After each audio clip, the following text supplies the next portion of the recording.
How many people, though, Wayman, never ask what their purpose is, or never, maybe they don't even want to know. I don't know. To me, it's like, what is it I'm supposed to be doing? You know. And I remember, now for me, it was really young. Okay, sorry, I know you started later, but for me, it was really young. I was in high school, and I really felt like I was going to go a different direction, you know, and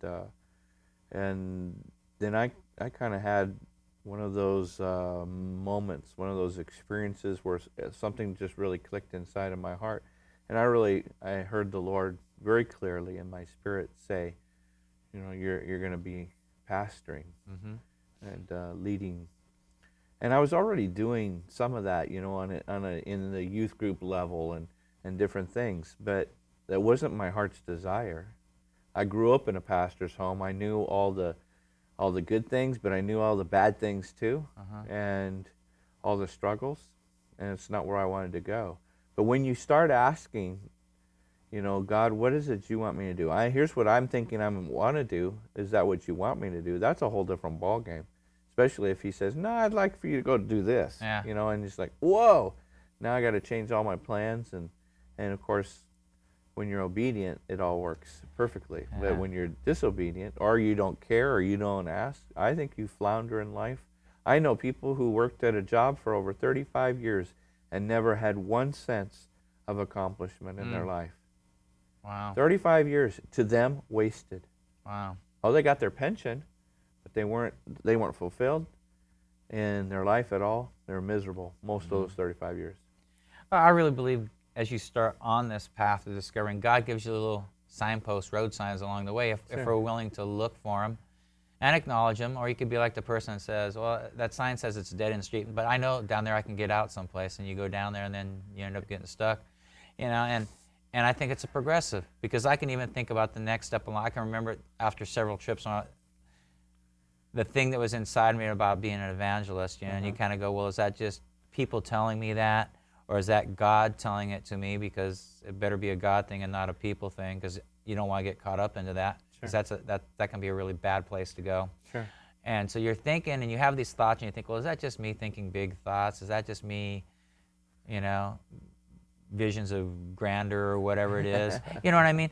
And then God showed, on the one trip, I can remember so specifically in Panama, I'd been asking God about something, and he showed me three different things happened on that trip that let me see it, going into that prison and seeing the response of when I preached inside that prison in Panama, how the men were just touched, and then a couple more places I preached, and how the Lord operated through me on that trip. That to me solidified inside of me what he had been speaking to me.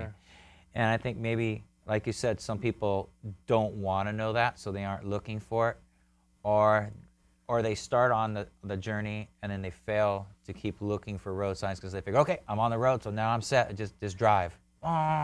Yeah. You know, and fail to look for the left turn, right turn. There's no road that doesn't have turns or junctions in it. Yeah. But I think, again, like you said, you start with one part of obedience, because that's what leads you in the right direction. If you never engage at all, if you never take even one step, how can you be directed anywhere? You have to have motion in order to get direction. And there are a lot of people who have absolutely no direction for their life, and they're not even moving. And I think as a pastor, part of my job, part of my responsibility is almost to provoke people just to move somewhere so that they can be directed. Yeah, and if we look at this next verse here, because this is probably a question that you know, Thomas raises it here. Yeah.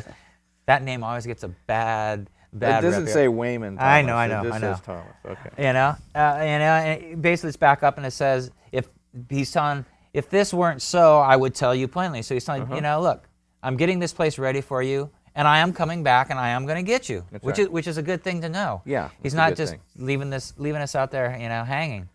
And you know where I'm going and how to get there. And immediately Thomas says, no, we don't. We haven't any idea where you're going. So how can we know the way? Now, I find that real interesting. But yet, how many of us do that today? Sure. I mean, here he was. He He'd been walking with Jesus. Jesus been teaching him, showing him some amazing things. I often think about what it would be like to have walked with Jesus. But then you kind of go, well, it's kind of cool what we've got today, too, because we have the Holy Spirit. And I don't know. You're kind of torn between. You kind of go, maybe you could just do both. yeah, it'd be nice. So you're thinking, what's up with this guy? You've been walking with Jesus. He's been talking to you. It's like this one-on-one. He's showing you stuff. He's revealing things to you. And yet, wait a minute.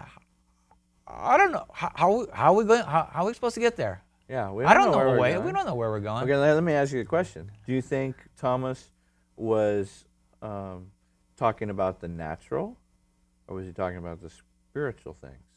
Ooh, I haven't thought about that.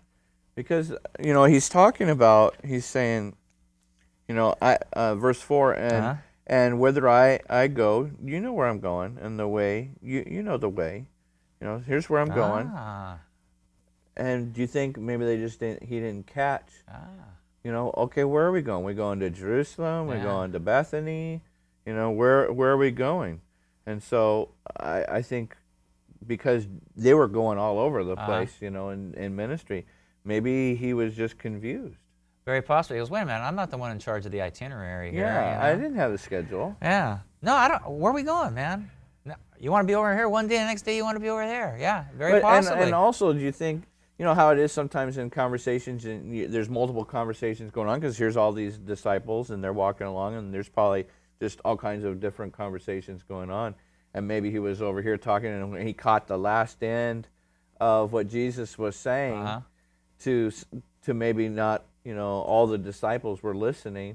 And you know how some people, when they'll come in and they catch something out of the corner of their ear. Is that right? The corner of your eye, off to the side. They're just kind of listening, but it's like almost eavesdropping kind of a thing. And then it's like, what'd you say? We don't know where you're going. I think maybe there was just some confusion on that. Yeah, possibly. And that's probably why he came. He gave him the answer. This is a great verse. It's a great answer, That's why Jesus was probably going, Thomas. Yeah. Here, let me give you a little clue on what I'm talking about. Now, Thomas, remember, we're going to see later in this gospel, he's the one who, if I don't see it, I don't believe it. Right. Give me the facts. I want the facts. So maybe this is what we don't have the facts. We don't have an itinerary. We have no roadmap. We don't know where we're going. We don't know what it is you want us to do. What are we supposed to be doing here? Okay, you sent us out one time, but, here we are. I can just imagine all the things that are boiling up inside of this guy. So, wait a minute. You mean, we're going to be on our own? I just think he's thinking those kinds of thoughts. So Jesus gives him the response that's trying to say, okay, let's channel this down to where it needs to go. Absolutely. And Jesus said to him, I am the way, yes, I am the truth and the life. No one can get to the Father except by means of me. Mm-hmm. Just that statement right there is a pretty awesome thing I think we can talk a little bit about here.